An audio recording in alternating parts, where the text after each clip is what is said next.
இப்போ ரீசெண்டா நிறைய காமெடியெல்லாம் நடக்குதுல்ல. ஸ்டாலின் சாரும் இந்த மற்றும் பலரும் ஒன்னா சேர்ந்துக்கிட்டு இந்த கருத்து கணிப்புன்ற பேர்ல நிறைய அந்த கடுப்புல விட்ட கணிப்பெல்லாம் விட்டுக்கிட்டு இருக்காங்க. அதுல திமுக 300 சீட்டு ஜெயிக்குமா, மற்றும் பலர் 700 சீட்டு ஜெயிக்குமா? யோ, எங்கேயா இருக்கு இத்தனை சீட்டு? குருட்டா மேட்டுக்கு சும்மா அடிச்சு விடுறது. ஒரு தில்லமுள்ளுக்கு ஒரு அளவே இல்லை.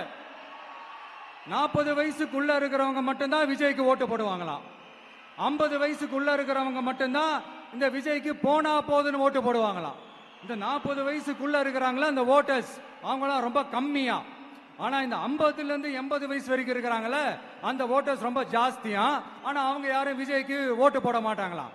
இப்படி பில்டப் மேல பில்டப் ஓங்கி மண்டையில நறுக்குன்னு குத்துற மாதிரி நம்ம எலெக்ஷன் கமிஷன் ஒரு டீடைல்டு ரிப்போர்ட் ஒன்று வெளியிட்டு இருக்கிறாங்க.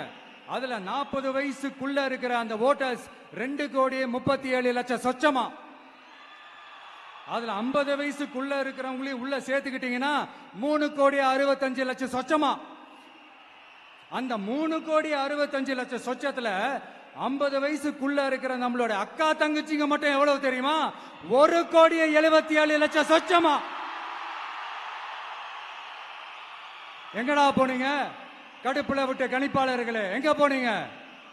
சும்மா டர்னா டர்தான்.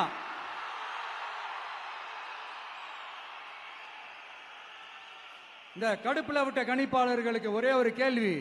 இந்த 60 வயசு மேல இருக்கிறவங்க, இந்த 70 80 வயசுல இருக்கிற என்னுடைய அம்மா பாட்டி அப்பா தாத்தா இவங்க எல்லாரும் நம்ம வீட்டு புள்ள விஜய், நம்ம வீட்டு புள்ள விஜி அப்படின்னு சொல்றதெல்லாம் உங்க காதுல விழலையோ? இந்த உண்மையெல்லாம் வெளியில சொல்லிராதுன்ட்டு 2 பேரும் நல்லா கவனிச்சு அமிச்சாங்களோ? அதனால இந்த கருத்து கணிப்பு, கடுப்புல விட்ட கணிப்பு, என்ன கணிப்பு என்ன விட்டாலும் திமுகவும் இந்த மற்றும் பலரும் மண்ண கவ்வ போறது உறுதி.